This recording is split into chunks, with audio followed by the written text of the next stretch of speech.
మరి బాబు నీ పేరు దర్శనం వచ్చింది అని చెప్పేసి డైరెక్ట్ ఇచ్చారు. నా పేరు అప్పటికే ఒడిగిపోతున్నారు. ఇంకొక అతను ఉన్నాడు రవి, అతను ఎక్కడ ఉన్నాడు అన్న, ఇప్పుడు దాకా నువ్వు మాట్లాడినవాడు రవి అను అని చెప్పేసాను. నిజంలో ఎవరు వాళ్ళ ముక్కు మొగలు మనకు తెలియదు, కానీ దర్శనం వచ్చింది. అలా అడిగాను, అలా జరిగింది. వాళ్ళ విషయం అంటే రవి పరిస్థితి ఎట్లంటే వాళ్ళ నాన్న చనిపోయాడు. చనిపోయిన కొద్ది కాలానికి వాళ్ళ అన్న కూడా చనిపోయాడు. చాలా వేదనలో బాధలో ఆయన కృంగిపోయినాడు.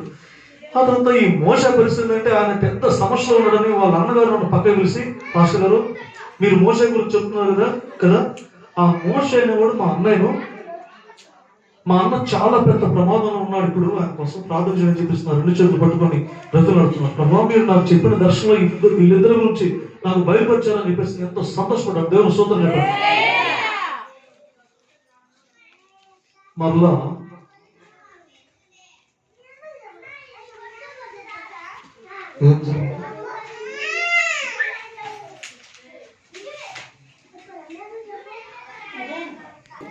జరిగింది. అలా ఆ దర్శనాలన్నీ కూడా నెరవేరినాయి. దేవుని కోసం స్తోత్రం చెప్పాను. వారంలో 7 జైల్లో పడతారని చెప్పడం జరిగింది. విన్నారా? కనీసం 20 అయినారా? జైలు పడకపోయారులే, 20 అయినారా? 20 నేను నిన్నగాక మొన్నగాక ఎప్పుడు అటు ఆఫీస్కి వెళ్ళాను. ఏంటండి నీ పరిస్థితి అని చెప్పి, నేను వేరే సమస్యలు వచ్చాలని చెప్పేసి, నేను కూడా వేరే సమస్యలు వచ్చానని చెప్పి నేను చెప్పాను. ఎంతసేపు తను పోవట్లేదు, ఇలా లేదు అలా లేదు, ఇక అలానే కూర్చుంటే ఏంటి విషయం చెప్పండి అంటే, అలా నేను చాలా పెద్ద సమస్యలు వచ్చినాను, విషయం చెప్పంటే ఏం లేదు, అందరు జైల్లో పడ్డారు, మా తమ్ముడు నేను వినిపించడానికి నేను జామీన్ ఉండటానికి నేను డాక్యుమెంట్స్ తీసుకెళ్తున్నాను చెప్పేసి. మరి ఆ మొక్క చర్చలో చెప్పొచ్చు కదా,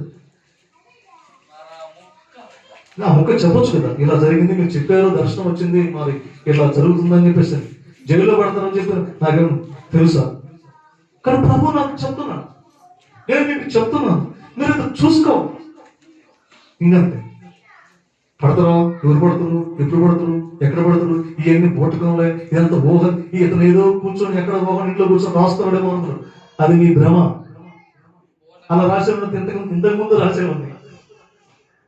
నేను దినకరన్ గారిని నేను తప్పు పెట్టేవాడిని, టీచర్స్ దినకరన్ గారిని తప్పు పెట్టేవాడిని. ఆయన పేరు పెట్టి పిలుస్తుంటే నేను ఎంతో ఆయన్ని వ్యంగ్యంగా నేను అనుకునేవాడిని. కానీ నేను ఒకరోజు గుంటూరు జింకానగరంలో మీటింగ్కి వెళ్ళాను. వెళ్తే అక్కడ ఆయన ప్రవచిస్తున్నాడు, సహోదరుడా గుండెల్లో నొప్పితో నువ్వు బాధపడుతున్నావు, నీ గుండెలో చేయి ఉంచుకో, నేను నీ కోసం ప్రార్థన చేస్తున్నాను అని చెప్పి వెంటనే ప్రార్థన చేస్తాడు. నేను గుండెలో ఈ గుండె మీద చేపెట్టుకుని ప్రార్థిస్తున్నాను. ఆ రోజు నాకు గుండెలో నొప్పిగానే ఉంది, బాధతోనే ఉన్నాను నేను. ఆ రోజు నుంచి ఈ రోజుకి గుండెలో ఉన్నప్పుడు దేవుని స్తోత్రం చెప్పండి, దేవుని స్తోత్రం చెప్పండి. అప్పటి నుంచి టీచర్స్ దినకరన్ గారిని నమ్మడం నేను మొదలుపెట్టాను. దైవసేవుడు ఊరికి చెప్పడు, దేవుడు చెప్పన్నదే చెప్తారు అని నేను నమ్ముతాను. పూర్తిగా మీరు ప్రభు మళ్ళినప్పుడే ఆ నమ్మిక మీకు వస్తుంది.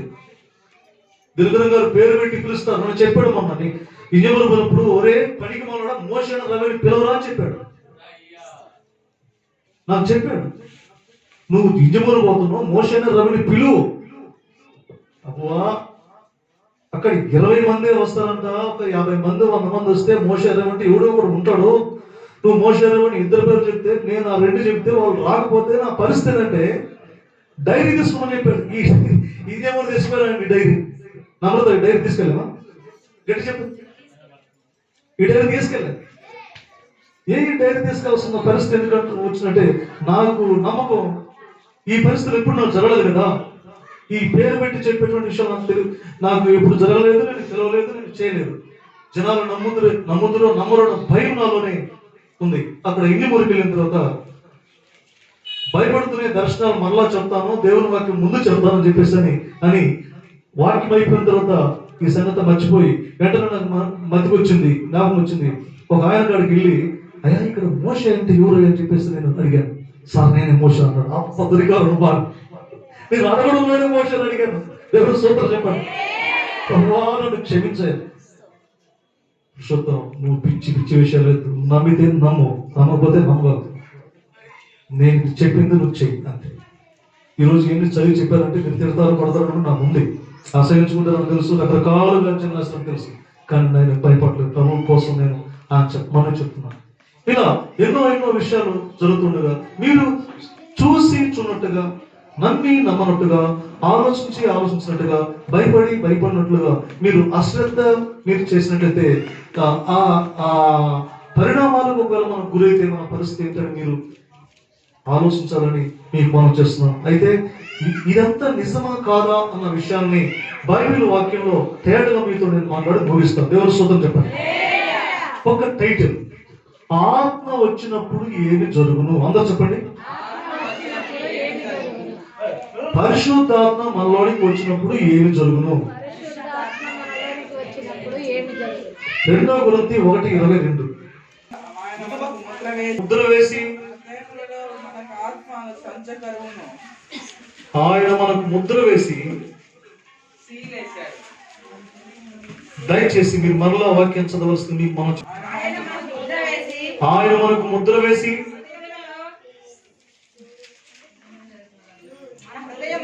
మన హృదయములలో మనకు ఆత్మను సంచకరువును అనుగ్రహించి ఉన్నాడు. మనకు ముద్ర వేసి ఆత్మను సంచకరువును మనకు ఇచ్చి ఉన్నాడు. ఎప్పుడంటే మారు మనసు పొంది బాప్తిసం తీసుకుని పాపక్షమాపణ నిమిత్తం బాప్తిసం తీసుకున్నామో అప్పుడు పరిశుద్ధాత్మను వరం మనకు వచ్చాడు. అపోస్తల కార్యం 2:42 మీరు అనుకుంటాను. దయచేసి అపోస్తల కార్యం 2:38 పేతురు మీరు మారు మనసు పొంది పాపక్షమాపణ నిమిత్తం ప్రతివాడు యేసుక్రీస్తు నామమున బాప్తిసం పొంది అప్పుడు పరిశుద్ధాత్మను వరం మీరు పొందుకుంటారు. ఎవరైతే పాపక్షమాపణ నిమిత్తం బాప్తిసం తీసుకుంటారో వారు పరిశుద్ధాత్మ వరం పొందుకుంటారని బైబిల్ వాక్యం మనకు తెలుస్తుంది. అందుకని పౌలు గారు చెప్తున్నారు, ఆత్మను సంచకరువుగా మీ హృదయాలలో ముద్ర వేసి ఉన్నాడు. దేవుని స్తోత్రం చెప్పండి. యోహాను సువార్త 16:8 యోహాను సువార్త 16:8 కూడా మీరు గమనించినట్లయితే యోహాను సువార్త 16:8 మీరు చూస్తే ఆయన మనలోనికి వచ్చినప్పుడు ఆయన జరిగేటువంటి కార్యాలు మీరు గమనించగలరు. యోహాను సువార్త 16:8 మీరు చూసినట్లయితే ఆయన వచ్చి పాపమును గుర్చి, నీతిని గుర్చి, తీర్పును గుర్చి, లోకమును ఒప్పింపజేయును. ఆయన వచ్చినప్పుడు పాపమును గురించి, నీతిని గురించి, మరి అనేకమైన కార్యకలాపాల గురించి ఆయన మనల్ని ఒప్పింపజేస్తాడు. ఆయన వస్తే, మనలోనికి వస్తే, ముద్ర వేసినాడని నమ్మకం అనుకుంటే, పరిశుద్ధాత్మ వరంలో ఉన్నారని మీరు నమ్మినట్లయితే ఆలోచించాలని నీకు మనం చేస్తున్నాం. పాపక్షమాపణ నిమిత్తం బాప్తిసం పొందిన ప్రతి వ్యక్తిలోనికి పరిశుద్ధాత్మను వరము ఇవ్వబడుతుంది. దాన్ని ముద్ర వేసి మీ హృదయంలో సంచకరువుగా ఇచ్చినాడు. దేవుని స్తోత్రం చెప్పండి. అమూలన యోహాను సువార్త 16:8 చూస్తే ఆయన వచ్చినప్పుడు ఏం జరుగుతుందంటే, పరిశుద్ధాత్మ మీలోనికి వచ్చినప్పుడు ఏం జరుగుతుందంటే, పాపముల గురించి, నీతిని గురించి, లోకమును ఒప్పింప చేయను. ఒప్పుకుంటాను. ఇటు దిగు. పరిశుద్ధాత్మ శక్తి మీలోనికి వచ్చినట్లయితే, పరిశుద్ధాత్మ వరం మీలోకి వచ్చినట్లయితే, పరిశుద్ధాత్ముడు మీలోనికి వచ్చినట్లయితే మీరు మీ మనసులో, మీ హృదయంలో ప్రభా ఈ పాపాలు ఒప్పుకుంటున్నాను, ఈ మాటలు ఒప్పుకుంటున్నాను, ఈ ఆలోచనలు ఒప్పుకుంటున్నాను, మీకు వ్యతిరేకంగా నిర్ణయాలను ఒప్పుకుంటున్నాను. దేవా నీవు పరిశుద్ధాత్మతో నన్ను నింపుతున్నావు, నన్ను క్షమించు, ఇదిగో నేను ఇక్కడ ఈ తప్పిదం జరిగించాను, ఇదిగో ఇక్కడ ఇది చేశాను అంటూ నీవు ఎప్పుడు కూడా క్షమాపణ హృదయం కలిగి ఒప్పుకునే పద్ధతిలో నేను ఉంటావు, కానీ దాన్ని కప్పుకునే పద్ధతిలో ఉండవు. ఎందుకంటే ఆయన వచ్చి ఉన్నాడు లోపలికి. ఎవరైనా పరిశుద్ధాత్ముడు వచ్చి ఉన్నాడు. 16:13 కూడా మీరు గమనించినట్లయితే, 16:13 మీరు చూసినట్లయితే, ఒకటి పరిశుద్ధాత్ముడు మీలోనికి వస్తే ఆయన మిమ్మల్ని ఒప్పింపజేస్తాడు. ఒకటి వరుసగా నేను 6 పాయింట్లు చెప్పేసి ముగిస్తాను. పరిశుద్ధాత్ముడు మీలోనికి వస్తే మొదటగా ఒప్పిస్తాడు, పాపాల గురించి ఒప్పిస్తాడు. రెండవదిగా చూసినట్లయితే 16:13 అయితే ఆయన అనగా సత్యస్వరూపైన ఆత్మ మీకు వచ్చినప్పుడు మిమ్మల్ని సర్వసత్యములోనికి నడిపించును. ఆయన తనంత తనకేమీ బోధింపక వేటిని వినినో వాటిని బోధించి సంభవింపబో సంగతులను మీకు తెలియజేయను. ఆయన వచ్చినప్పుడు ఒప్పిస్తాడు, సంభవింపబో సంగతులను మీకు చెప్తాడు. దేవుని స్తోత్రం చెప్పండి. సంభవింపబో సంగతులు అంటే జరగబోయే విషయాలు మీకు చెప్తాడు. ఇప్పుడు దాకా మీకు దర్శనం చెప్పడం జరిగింది కదా, ఇదిగో రేపు ఇలా జరగబోతుంది, మరి సాయంత్రం జరగబోతుంది, ఇక్కడ అలా ఇలా జరుగుతుంది, అలా జరుగుతుంది అనేటువంటి సంభవింపబోయే విషయాల్ని సత్యస్వరూపైన దేవుడు మీలోనికి వచ్చినట్లయితే మీరు కూడా జరిగే విషయాల్ని చెప్పవచ్చు. దేవుడు స్తోత్రం చెప్పండి. అనగా సత్యస్వరూపైన ఆత్మ వచ్చినప్పుడు మిమ్మును సర్వసత్యంలోనికి నడిపించును. ఆయన తనంతట తాను ఏమి బోధింపక వేటిని వినునో వాటిని బోధించి సంభవింపబో సంగతులను మీకు తెలియజేస్తారు. మీరు చెప్పలేకపోతున్నారంటే, సంభవించే సంగతులు మీరు తెలుసుకోలేకపోతున్నారంటే ఆత్మ మీలో ఒకవేళ ఉన్నా తరుణ మీరు అంగీకరించకుండా నీది నీకే, నాది నాది, నీ ఇష్టం నీది, నా ఇష్టం నాది.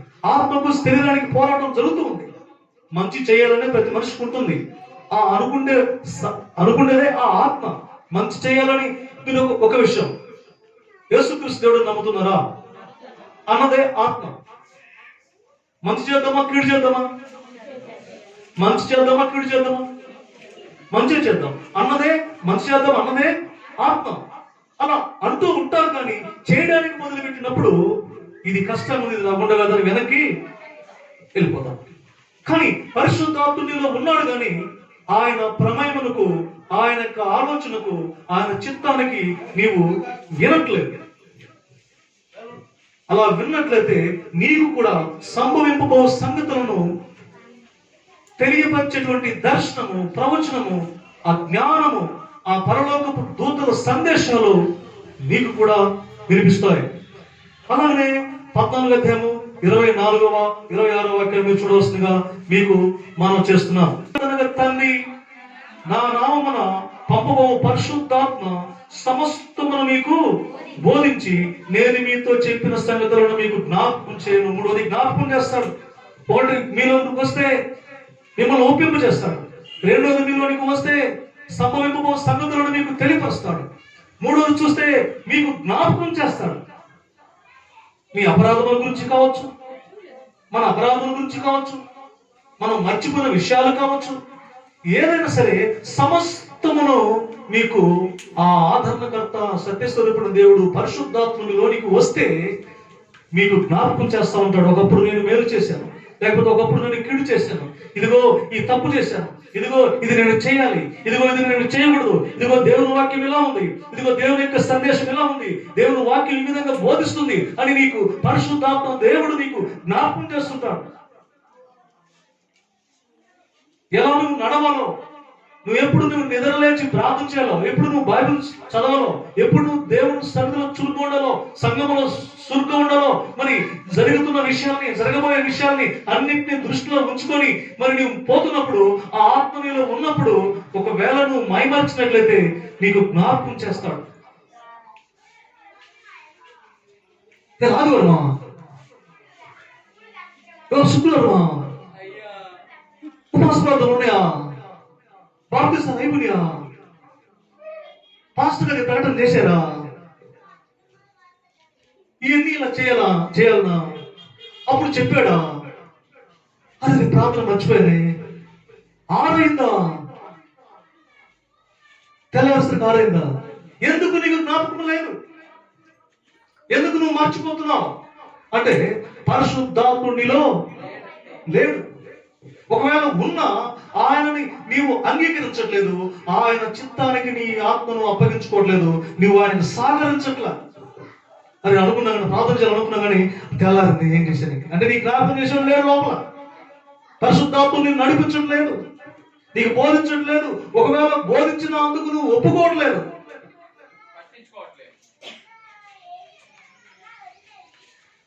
ఆలోచించండి. పరిశుద్ధాత్ముడు నాలో ఉన్నాడనేటువంటి ప్రతిజ్ఞ చేసినటువంటి మీరు ఒప్పుకుంటున్నారా? మీరు సంభవింపబో సంగతులు మీరు తెలియపరుస్తున్నారా? మీరు జ్ఞాపకం చేసుకుంటున్నారా? అలాంటి జ్ఞాపకాలు ఆత్మదేవుడు మీకు ఇస్తున్నాడా అన్న విషయాన్ని మీరు గమనించాలి. 14-17 మీరు చూసినట్లయితే ఉపయోగ ఆత్మ మీకు అనుగ్రహించును, లోకము ఆయనను చూడదు, ఆయనను ఎరుగుదు కనుక ఆయనను పొందనేరదు. మీరు ఆయనను ఎరుగుదురు, ఆయన మీతో కూడా నివసించును, మీలో ఉండును. 4వ పాయింట్, మీలో ఉంటాడు. పరిశుద్ధాత్మ నీకు ఉన్నాడు అనుకుంటే, పరిశుద్ధాత్ముడు ఉన్నాడు అనుకుంటే ఆయన నీలో నివాసం చేయాలి, నీలో ఉంటాడు. బైబిల్ చెప్తుంది. నేను చదివి అబద్ధం మీరు చదువుతారా? చదవండి.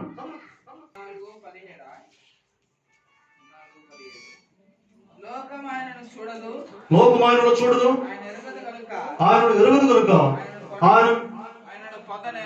ఆయనను పొందనేరదు. మీరు ఆయనను ఎరుగుదురు కనుక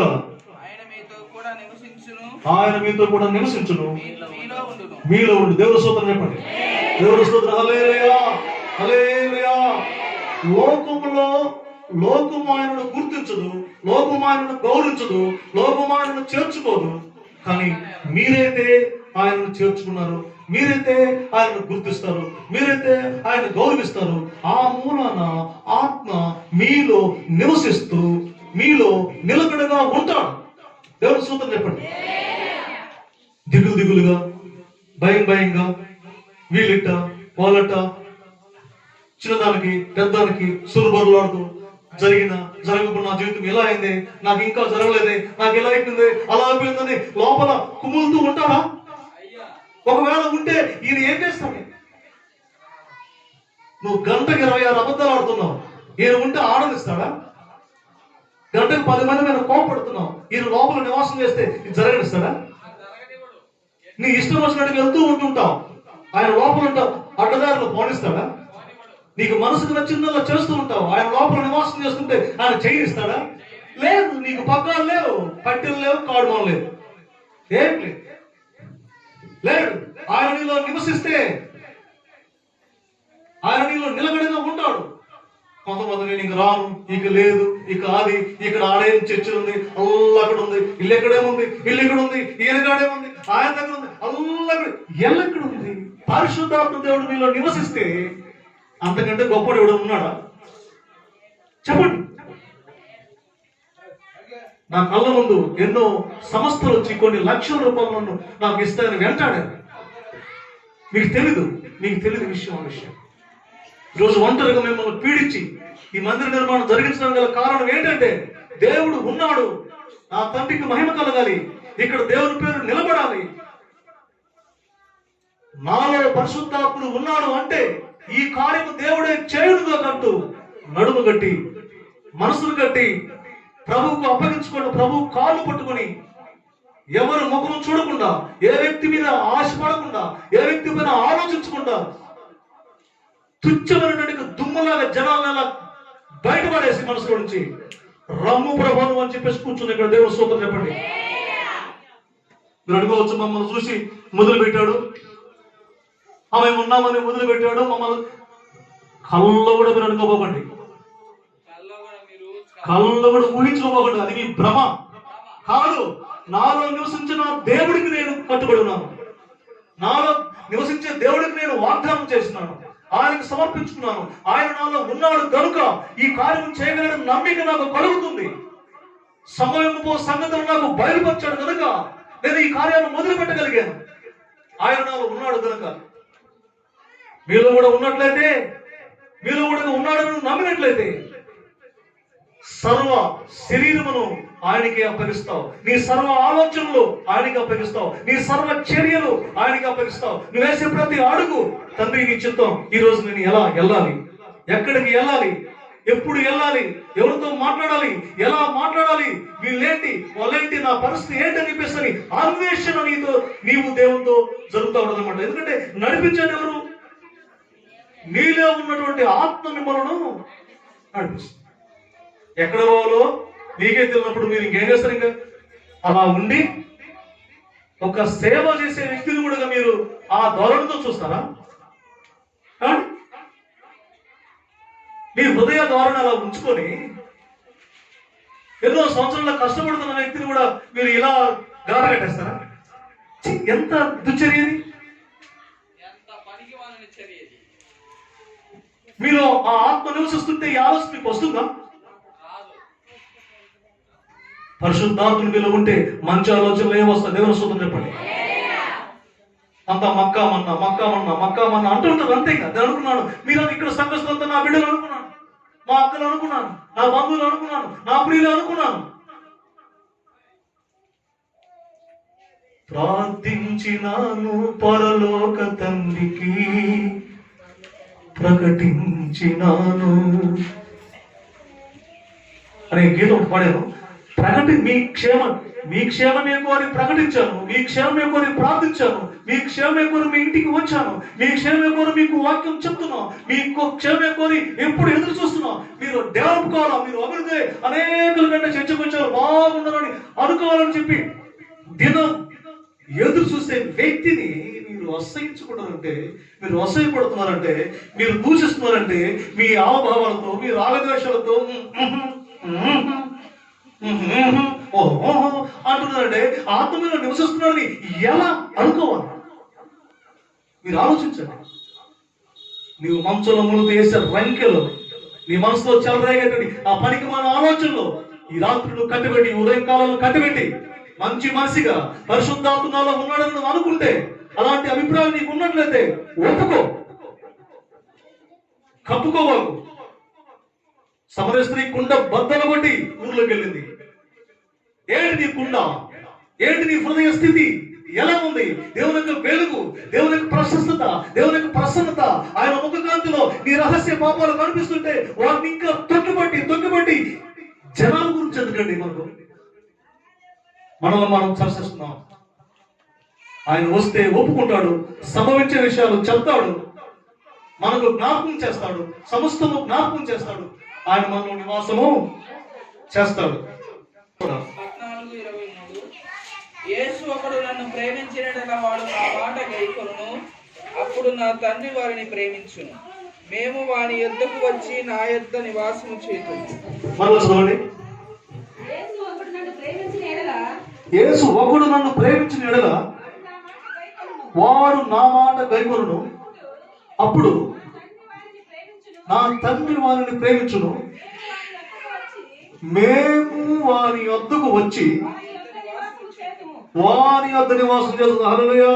ఎవరైతే దేవుని ఆత్మ కలిగి దేవుని ప్రేమిస్తారో వాళ్ళు ఆయన మాటను ఏం చేస్తారు? గైకొంటారా, లేకపోతే తిరస్కరిస్తారా, అంగీకరిస్తారా? నిజంగా దేవుని ప్రేమించే వాళ్ళు దేవుని మాటను గౌరవిస్తారు, వింటారు, సాయశక్తులుగా ఆయనతో నడవడానికి ప్రయత్నం చేసి, విధేయత చూపి, వినమ్రత చూపి, ప్రేమ, ఆప్యాయత, అనురాగం, దేవునికి వాక్యానికి విలువనిచ్చి, దేవా నువ్వు పైన ఉన్నావు, నువ్వు దేవుడు అయ్యా, నేను మాటిన దూరుడు దుమ్ముని, నన్ను మన్నించాలని చెప్పి విశ్వాస హృదయంతో మోకరిల్లి, తండ్రి నీ చిత్తం నాకు తెలియపరచమని చెప్పి ఒక వ్యక్తి లోపడతాడు, ఆయన వాక్యాన్ని వింటాడు, గౌరవిస్తాడు, ఆ ప్రకారం చేయడానికి ప్రయత్నం చేస్తాడు. అలా చేసిన వ్యక్తుల్లోకి మేము వచ్చి, ఎవరొచ్చి? నేను, నా తండ్రి, మేము వచ్చి వాళ్ళతోనే ఉంటాం. దేవుని స్తోత్రం చెప్పండి. 5వ పాయింట్ ఏమన్నాడు? మేమిద్దరం వచ్చి వాళ్ళ ఇంట్లో మేము ఉంటాం. దేవుని స్తోత్రం చెప్పండి. మీరు చెప్పండి, బాగా చెప్పండి. అల్లెలు తప్ప ఎన్ని సంవత్సరాలు చెప్తే అల్లెలుయ్యా, నేను చెప్పమని చెప్పి అది అనుకోండి, ఇంకా అల్లెలుయ్యా ఎప్పుడు కూడా. నేను మా నాన్న మేమిద్దరు వచ్చి నన్ను ఎవరు ప్రేమిస్తారో వాళ్ళ ఇంట్లో నివాసం చేస్తాం. నేను తర్వాత ప్రభా మన ముందు దిండేసుకున్నాం. ప్రభా మనం అది కదా కాగితం మొత్తం పెట్టుకుంది ముందు పని చేస్తే వెంటనే వచ్చి పడుకోవచ్చు. ముందు శుభ్రం కాదు పెట్టుకున్నా. ప్రభు స్నానం చేసే కదా, నేను స్నానం కదా నాన్న, కాలు పెడుతున్నాను బయట లెటర్ వేసి కళ్ళుని మంటలు వేస్తున్నాను, లెటర్ వేసి కలిగదు ప్రభు. ఏదన్నా ఉంటే గుర్తుకు రాసుకోవడం కోసం బయట వచ్చాను. ఆరిపోయి నరాలు దెబ్బతింటాయి, లైట్ ఫోక్స్ ఎక్కువ నరాలు దెబ్బతింటాయి. స్తోత్రం తండ్రి, స్తోత్రం. సరే అయ్యా, నేనే తరలి చూపులో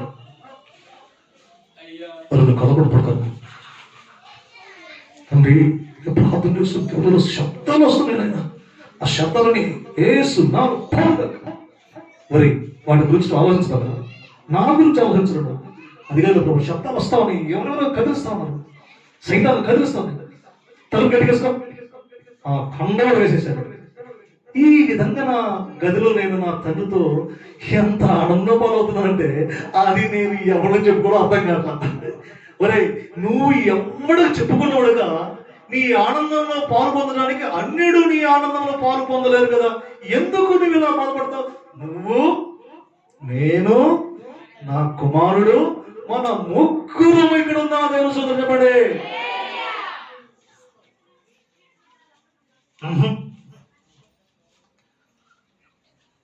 అని మీరు అనుకుంటే అసలు ఆ స్థాయిలోకి మనం ఎదగలిగి ఉండాలి. నేను నిన్న మొన్న శుక్రవారం చెప్పాను, నా లవ్ సక్సెస్ అయింది అని చెప్పాను. దేవుని సూత్రం చెప్పండి. ప్రేమించి 92 నుంచి నా దేవుని ప్రేమించి ఒకసారి ఆయన అలిగి, ఒకసారి నేను అలిగి, ఒకసారి నేను మాటనగా ఆయన నాకు ఆత్మనగా ఎన్నో సార్లు 27 సంవత్సరాలు, అంటే 2 సంవత్సరాలు, 27 సంవత్సరాలు మేము ప్రేమించుకుంటున్నాం కానీ మాకు వివాహం జరగలేదు. దేవుని సూత్రం చెప్పండి. మా లవ్ సక్సెస్ కాలేదు. నేను చెప్పేది ప్రభు నన్ను కలుసుకున్నాడు. దేవుని సూత్రం. హల్లెలూయా, హల్లెలూయా. ప్రభు నన్ను కలుసుకున్నాడు. సార్ మీరు ఎక్కడున్నారు సార్? నేను ఇక్కడ పలానా బస్ స్టాండ్ లో ఉన్నాను. మరి ఎలా రావాలి సార్? ఇలా ఈ రోడ్లో వచ్చి, ఆ రోడ్లో వచ్చి, అలా వచ్చి ఇదిగో ఇక్కడున్నాను, అక్కడున్నాను. ఇంకా గంట సేపు వీళ్ళు ఎదురులాడుకుంటూ ఫోన్ లో టచ్ లో ఉంటారు కానీ వాళ్ళిద్దరు కలుసుకున్నప్పుడు ఎలా ఉంటుంది తెలుసండి? సార్ అబ్బా నీకోసం ఎన్ని పైసలు తిరిగాను సార్, నేను ఇక్కడే నీకోసం ఎదురు చూస్తున్నాను అని చెప్పి కౌగిలించుకొని శాఖలను తీసుకొని ఏం సార్ చెప్పండి సార్, ఇంక మనం ఇంకా కలిసారు, ఇంకా తప్పించుకోగలుగుతారు. అలా నా జీవితంలో దేవుడు ఒక చోట, నేను ఒక చోట, ఇద్దరు ప్రేమించుకుంటూ అంటే 30 రోజులు ప్రేమించుకుంటాయి మన సార్ ఏమండి. 30 రోజుల్లో ప్రేమించుకోవడం ఏంటో నేర్పిస్తానంట. అంటే 30 రోజులకి, ఒక రోజుకి ఎదిగేది ప్రేమ ఫలించాలంటే ఒక్క రోజుతోనే సెటిల్మెంట్ కాదు. మీకు అట్లాడి ఆ ప్రేమ తెలియదు, సరిగ్గా ద్వేషించలేరు, సరిగ్గా ప్రేమించలేరు. ఖాళీ కాల కట్టెల మీద మీకు అర్థం కాదు ఇది.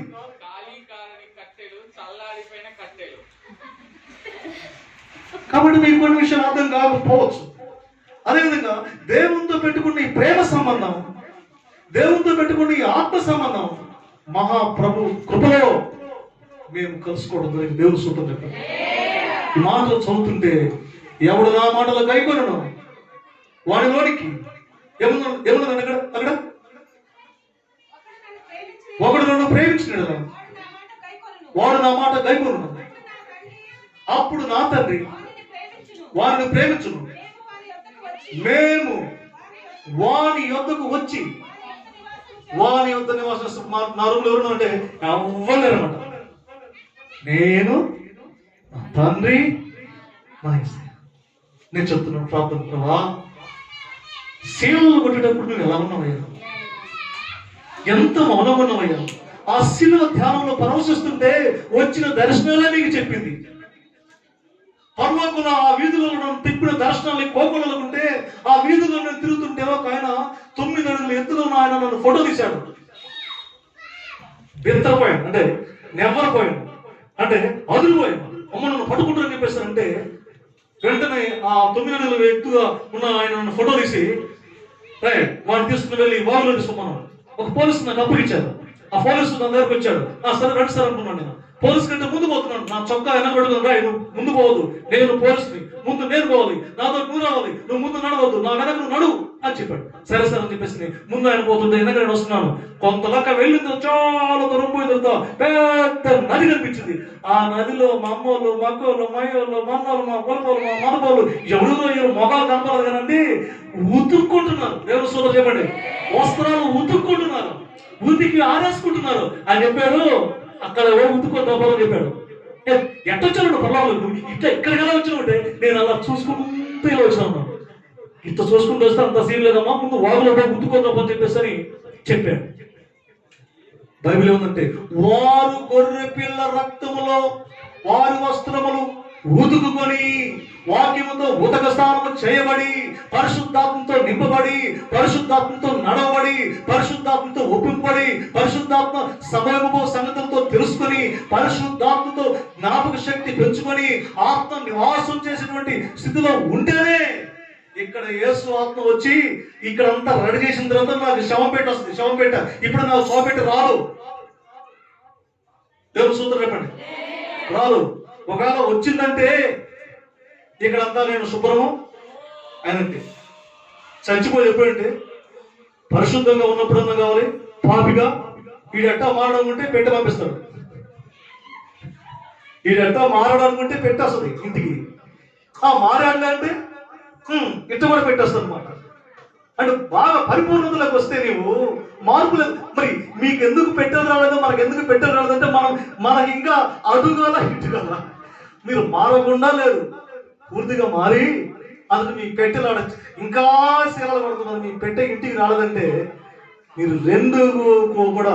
అందుకని దేవుడు చెప్పాడు, మీరు ఎచ్చగానైనా ఉంటే పర్లేదు, మీరు చల్లగానే ఉంటే పర్లేదు, నేను పెట్టే సిద్ధం చేశాను, నేను పంపించడానికి ప్రయత్నం చేస్తే ఏడా ఇది ఈ ఎటు కాకుండా ఉన్నారు వీళ్ళు. అందుకే నేను ఆలోచన చేస్తున్నాను. అలా నన్ను గైకుంటే నేను నా తండ్రి మీ ఇంట్లోకి వస్తాను. మీ ఇంట్లో ఏముండాలి? పరిశుద్ధాత్మ దేవుడు పరలోకపు తండ్రి ఉండేటట్టుగా నేను మనం చూసుకోవాలని మీరు మనం చేస్తూ ఉన్నాను. 15 అధికారులను చూసినట్లయితే, దేవాలయ 15 అధికారులను చూసినట్లయితే తండ్రి వద్ద నుండి మీ వద్దకు పంపబో ఆదరణకర్త, తండ్రి యొద్ద నుండి బయలుదేరు సత్య స్వరూపియగు ఆత్మ వచ్చినప్పుడు ఏమండి? ఆయన నన్ను గురించి సాక్ష్యం ఇచ్చు. పరిశుద్ధాత్ముడు మీలోనికి వస్తే మీరు ఎవరి గురించి సాక్ష్యం ఇస్తారంటే యేసు గురించి సాక్ష్యం ఇస్తారు. యేసయ్య గురించి ఎంతమంది చెప్తారు చెప్పండి? మీ ఎల్లో యేసుక్రీస్తు గురించి ఎంతమంది చెప్తున్నారు? ఆత్మూలంగా జన్మించావు అంటే నువ్వు ఆత్మూలంగా జన్మించావు, అందుకని ఆత్మ నీలో ఉన్నాడు కనుక నువ్వు యేసుక్రీస్తు గురించి చెప్తున్నావు. నువ్వు చెప్పకపోతే వాళ్ళు వచ్చేవాళ్ళు కాదు. మరి నువ్వెవరు చెప్తున్నావు? నిజంగా ఆత్మ మీలో ఉన్నాడంటే తండ్రి కుమారుడు క్రీస్తు వాళ్ళిద్దరు కలిసి నీ యొక్క ఆత్మ గదిలోకి వచ్చినట్లయితే వారిని నడిపిస్తూ ఉంటారు. అదంతా మీరు ఏం చెప్తుంటారు? యేసుని గురించిన సాక్ష్యం మీరు చెప్తారు. దేవుని స్తోత్రం చెప్పండి. ఎవరైతే యేసుక్రీస్తు గురించి చెప్పరో, ఎవరైతే యేసుక్రీస్తు గురించి సువార్త ప్రకటించరో, ఆ సువార్త గురించి ఖర్చు పెట్టరో, ఆ సువార్త గురించి శ్రమపడరో, ఎవరైతే సువార్త గురించి పాటుపడరో, అందు గురించి అవగాహన లోపంతో ఉంటారో వాళ్ళల్లో యేసుక్రీస్తు ప్రభావం ఉన్నట్టు. ఈరోజు మీ అందరికి సువార్త చెప్పే భారం, బాధ, భయం, బాధ్యత. ఎందుకంటే ప్రభు ఆత్మలో నివసిస్తున్నాడు కనుక, ఆయన నన్ను నడిపిస్తున్నాడు కనుక నేను చెప్పకుండా ఉండలేను. మీరు ఎంతమంది ఆటంకం వచ్చినా నాకుండా కాదు.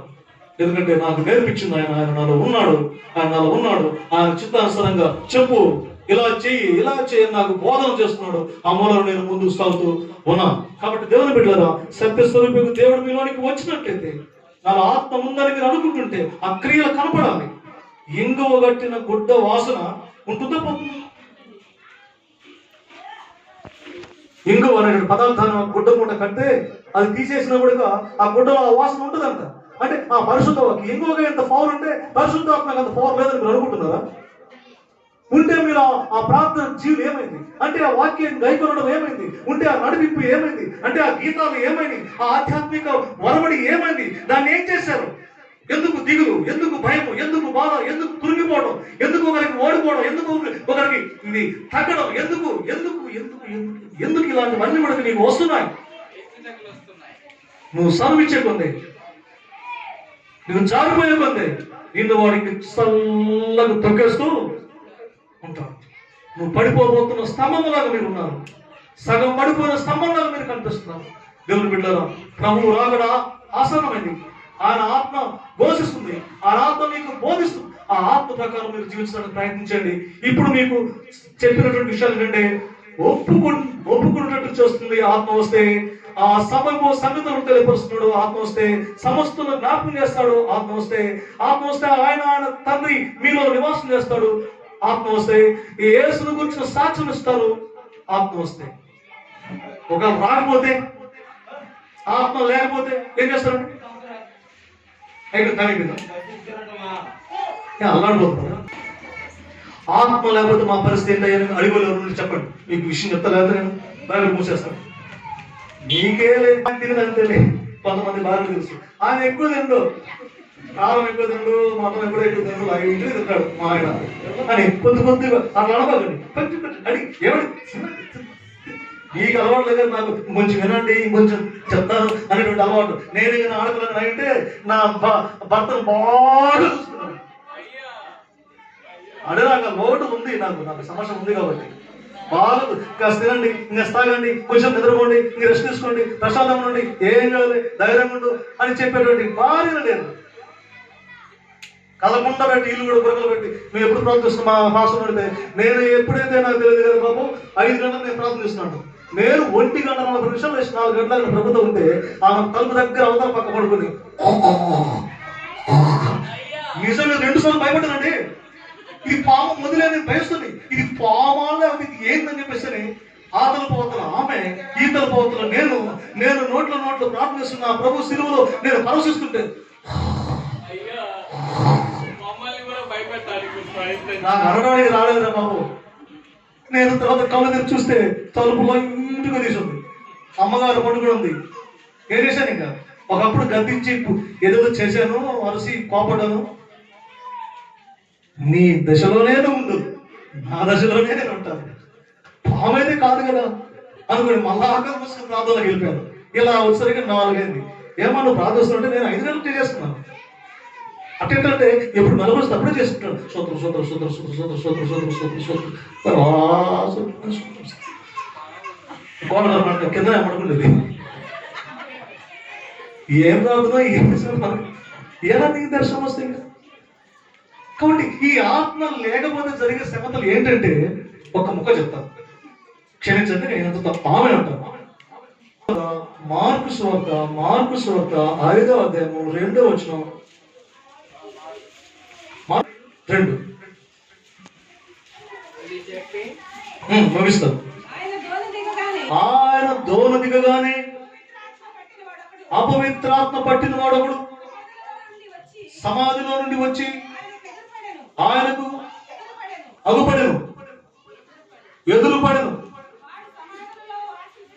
వాడు సమాధులలో వాసం చేయవాడు, సంఖ్యలతో నేరడు, ఎవడును వారిని బంధింపనేరడు. పలుమార్లు వాడి కాళ్ళకు చేతుకును సంఖ్యలు వేసి బంధించులను. వాడు ఆ చేతి సంఖ్యలను తెంపి కాలి సంఖ్యలను తుత్తునీలుగా చేసెను. తరచుగా ఎవడును వారిని సాధుపరచలేకపోయాను. వాడు ఎల్లప్పుడూ రాత్రి మగళ్ళు సమాధుల్లోను కొండలలోను కేకలు వేయచ్చు, తను రాళ్లతో గాయపరుచుకుంటూ పైన రాశారు దీర్ఘశాంతం అని. అంటే నాకు దీర్ఘశాంతంతో చెప్పు వాక్యం చెప్పాడు దేవుడు నాకు. నేను ఎంత దీర్ఘశాంతంగా వాక్యం చెప్పాలనుకున్నా కూడా మూడవనుకున్న కోపం వెళ్తున్నాను. దాసి దిద్దాడు. అంటే నేను మాట వినట్లేదు చెప్పి దేవుడికి రాయనమ్మని చెప్పాడు. దీర్ఘశాంతము అది చూసి నువ్వు శాంతంతో వాక్యం చెప్పాలన్నాను. నువ్వు ఇప్పుడు నువ్వు ఒకడో లేవు, ఇప్పుడు నేను, మా నాన్న, నువ్వు, మన ముగ్గురు నువ్వు ఎట్టుండేటట్టు ఉంటే నాన్న ఎవరుకుంటాడు? రే నీకు నాన్న గురించి తెలుగు, మన స్త్రీలు బాగా నలగొట్టాడు, పెట్టె వంపుతుడు. ఏం పెట్టా తైతగిలాడితే పెట్టే వంపుతుంది. అందుకని నేను ఎంత దీర్ఘశాంతంగా ఉండాలన్నా కూడా నన్ను ఉంచట్లేదని నేను బాధపడుతున్నాను. ఏమంటే వాడు తరచుగా రాళ్లతో కొట్టుకుంటూ సమాధుల్లోని నివాసము. ఇక్కడ ఈయన ఉన్నాడు, మీరు పరిశుద్ధాత్మ పొందినట్లయితే, పరిశుద్ధాత్మ మీలోకి వచ్చినట్లయితే నేను, నా తండ్రి, మీరు, మన ముగ్గురు ఒకే ఇంట్లో నివాసం చేస్తాం. దేవుని స్తోత్రం. కానీ వీడెక్కడ నివాసం చేస్తున్నాడు? గట్టి చెప్పండి, అందరు చెప్పండి. వాడు యేసు దోన దిగగానే సమాధి పంట వస్తున్నప్పుడు అపవిత్రాత్మ పట్టిన ఒకడు ఎదురుపడెను. వాడు సంఖ్యలతోనూ బంధించబడెను, త్రాళ్లతోనూ బంధించబడెను. సమాధుల మధ్యలో తిరుగుచు వాడిని గాయపరుచుకుంటూ నిత్యము సమాధులలో నివాసం చేస్తారు. ఎక్కడ నివాసం చేసేది? ఇళ్లలోనా? ఆయన కాదు, నువ్వు ఎక్కడ నివాసం? ఇంట్లో. రాజు అదేంటి ఎన్యూస్ కాలనీలో 4వ బజార్లో ఒక ఇంట్లో వంశీ నివాసం చేస్తున్నాడు. మీరందరూ ఒక ఇంట్లో నివాసం చేస్తున్నాడు. ఇతను ఎక్కడ నివాసం చేస్తున్నాడు? గట్టిగా చెప్పండి. సమాధానం కూడా కాపురం ఉంటాడు.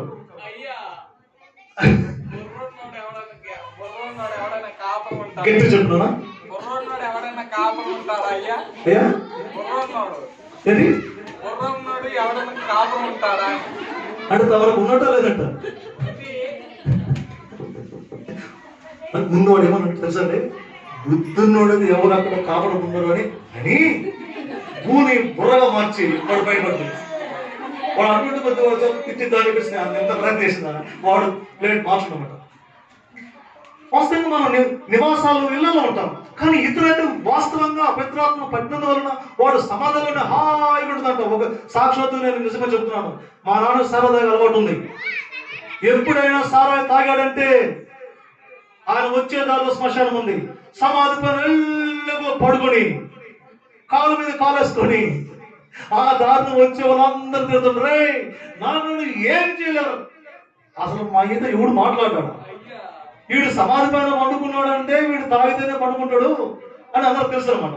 అయితే ఈ సమాధి పైన పడుకుని కాలు పైన కాలేసుకుని రే ఎప్పుడు నేను చేయలేడు, నువ్వేం చేయలేవు, నీకుంటే ఏం కాదు, వస్తున్నా ఆడుగో ఈడుగో మీ అంత తెలుస్తుంది. సమాధి పైన తెల్లవాడు ఉండేవాడు.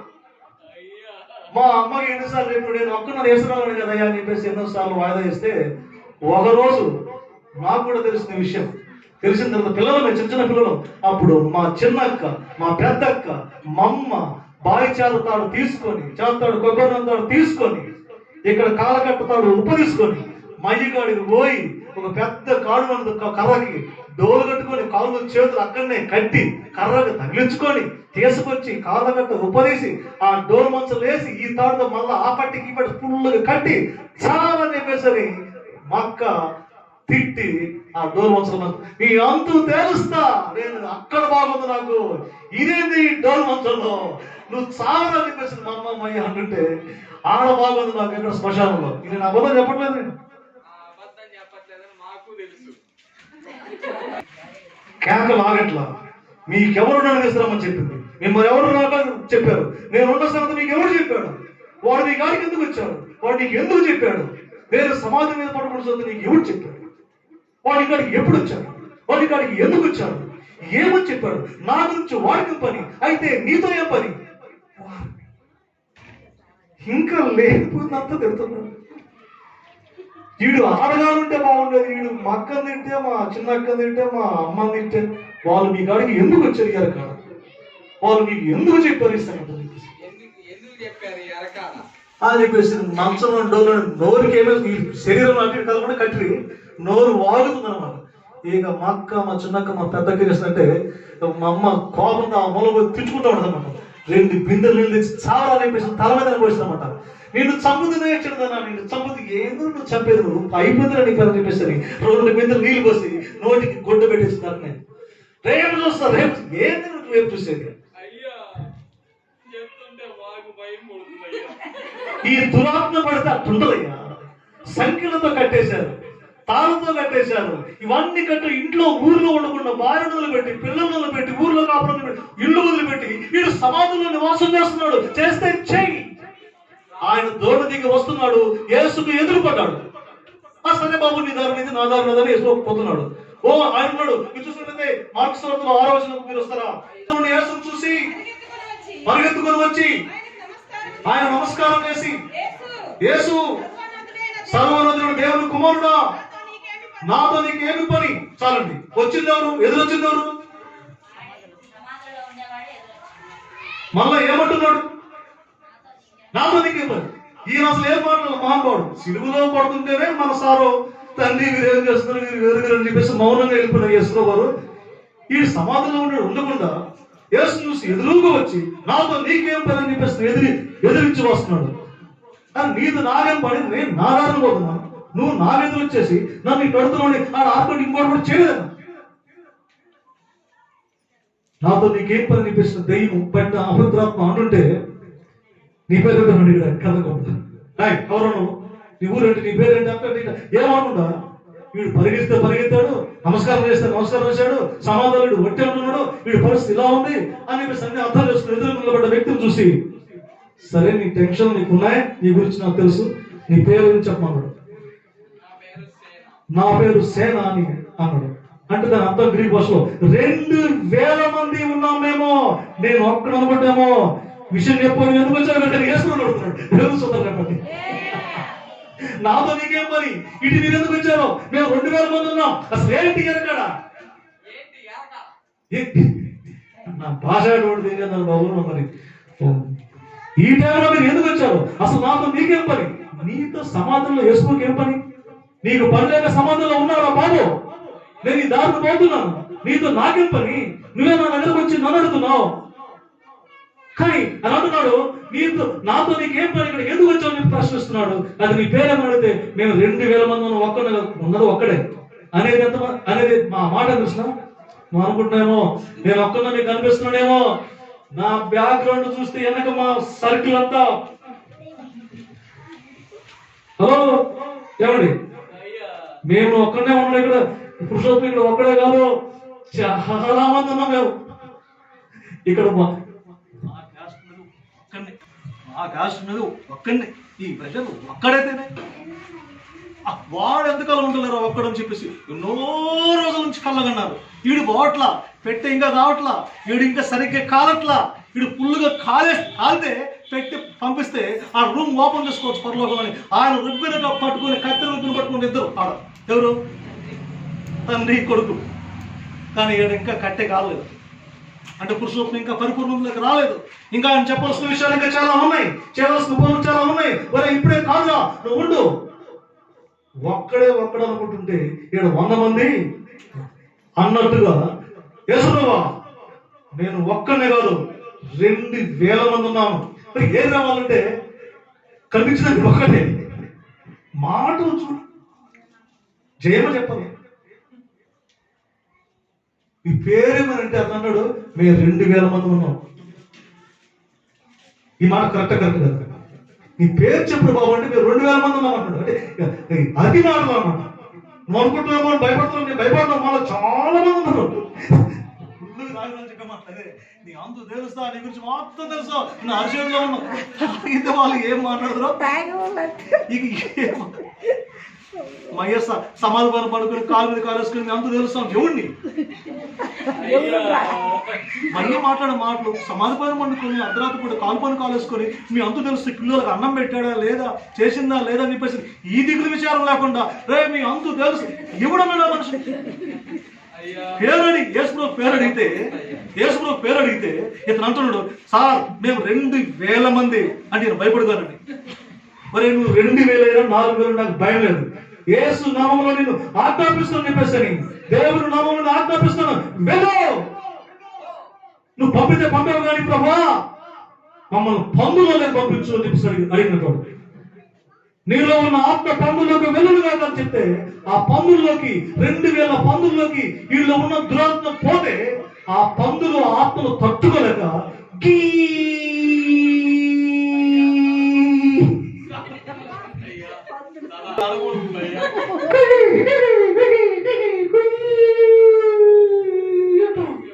తట్టుకోలేక తొట్లు గారికి రాకుండా యజమాని గారికి రాకుండా ఈ మంటకి ఈ పోరకి ఈ దురాత్మ శక్తుల బాధకి ఇంత పెద్ద శక్తి ఉంది మేము బ్రతకలేము దేవా అంటూ నేరుగా సముద్రంలో ముందు సచ్చాయంట. అంటే 2000 పందులు తట్టుకునే అంత శక్తి వీళ్ళలో ఉంది. అంత దురాత్మ అన్ని దురాత్మ శక్తులు కలిసి ఇతరులు ఉంటే ఇతని నివాసం చేస్తున్నట్టు సమాధిలో పరిశుద్ధాత్మ మీలోకి రాకపోతే వచ్చేది ఎవరు? సాతానుడు వస్తాడు. వాడు వస్తే అప్పుడు మీరేమంటారు? మేమంతా 2000 మంది ఉన్నాం, మాకు చాలా సర్కిల్ ఉంది అంటారన్నమాట. ఆ సర్కిల్ అంతా ఏది మీకు అర్థం కాదు. ఇక మీకు ఏటు పోవాలో అర్థం కాదు. మీరు నివాసం చేసిన ఎక్కడ ఇంకా సమాధుల పని కాల్పనకాలు వస్తున్నారు. మీరు అనుకుంటున్నారు మీ ఇంట్లో ప్రశాంతంగా పడుకుని అనుకుంటారు. మీరు ఇంట్లో ప్రశాంతంగా పడుకోలేదు. అది ప్రభుకు తెలుసు. ప్రశాంతంగా పడుకోలేదు. లేస్తే భాగ్యంలో వస్తారు, లేస్తే ఇంకా అప్పులలో వస్తారు, లేస్తే గొడవకు వస్తారు, లేస్తే ఇంకోటి జరుగుతుందో, లేస్తే గుండె నొప్పులు జరుగుతుందో, మరి ఏమి జరుగుతుందో, మెలుగు వస్తే భయపడే వాళ్ళు చాలా మంది నాలంటారు. నిద్రపోతూ మెలుగు వస్తే భయపడి గడికి లేసి కూర్చున్న వాళ్ళు వణుకుతా. నేను ఎంతో కాలం పరిస్థితి జరిగింది నాకు. కానీ ఇంట్లో ఎవరు ప్రశాంతంగా లేరు. చెప్తున్నాడు దేవుడు, ఈ భూలోకం అంతా ఒక శ్మశానమే. ఈ భూలోకం అంతా ఒక శ్మశానం. నువ్వు యేసును నమ్మినట్లయితే, నువ్వు యేసును చేర్చుకున్నట్లయితే, ఆత్మలోనికి వచ్చినట్లయితే, నిన్ను ఒప్పించి, నిన్ను నడిపించి, నిన్ను స్థిరపరిచి, బలపరిచి, నిన్ను ముద్ర వేసి సీలు చేసి ప్రభు సన్నిధిని తీసుకుని ఉంటాడు. అలా కాకుండా ఆత్మ లేకుండా నువ్వు ఉన్నట్లయితే నీలో నివసించేది సాతానుడు. వాడు 100 మంది నిన్ను ఇంట్లో అల్లాడిస్తున్నాడు. ప్రార్థన చేసుకున్నాడు, పరిశుద్ధంగా మీకు కొందరు చేస్తున్నాడు. మీ ఆత్మ మాకు లేకపోతే దురాత్మ శక్తులు వచ్చినాయి. మా జీవితాలను వెలుగులు ఆడించి మా కుటుంబాలను తండ్రి బీభత్సం చేసిన ఆయన మమ్మల్ని శాపగ్రస్తమైన స్థితిలోకి నడిపిస్తూ ఉంటాయి. అలాంటి దుస్థితి మాకు రాకుండా ప్రభువా, మీరు మీ కుమారుడు తండ్రి మాతో నివాసం చేస్తూ ఉన్నారు. అనేకులలో మీరు నివాసం చేసిన వారికి శాంతి సమాధానం దయచేదురుగా. కానీ యేసుక్రీస్తు ప్రశస్తమైన నామములో ప్రార్థించి బ్రతిమాలు కూర్చున్నాడు తండ్రి. ఆమేన్.